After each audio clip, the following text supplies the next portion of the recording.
அறிவிற்கு தக்கபடி அவற்றை பின்பற்றி நடக்க வேண்டும்.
பழகி மீண்டும் என்று காணப் போகிறோம் என்று நினைக்கும் வண்ணம் பிரிந்து போகுவதுதான் கல்வி அறிவு பெற்ற புலவரின் செயலாகும்.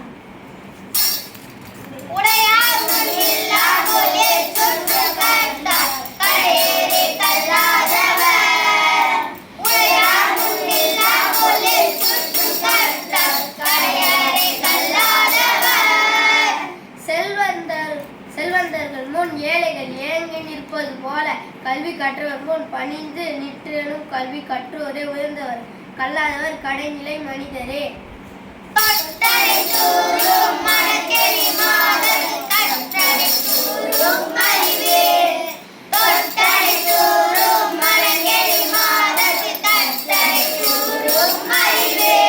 மணலில் தோன்றுகிற அளவு நீர் சொரக்கும், அதுபோல மக்கள் எந்த அளவிற்கு நூல்களை கற்கின்றனரோ அந்த அளவிற்கு அறிவு சுரக்கும்.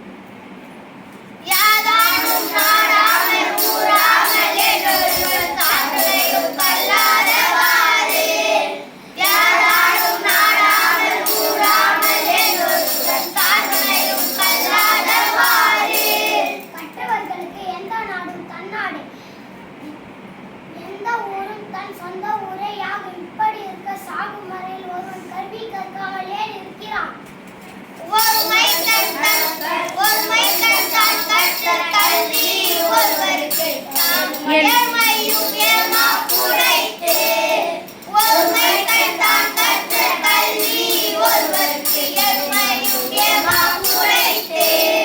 ஒரு பிறவியில் ஒருவன் கற்ற கல்வியால் அவன் 7 பிறவிகளுக்கும் பெருமை உண்டாகும்.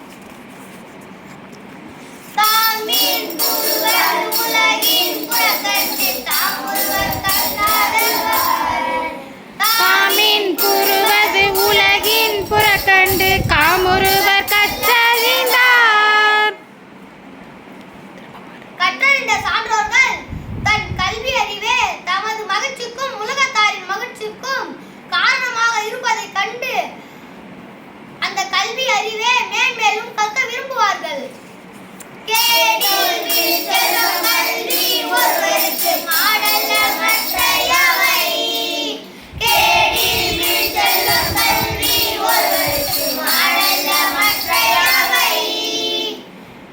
ஒருவனுக்கு அழிவே இல்லாத செல்வம் கல்வியாகும்.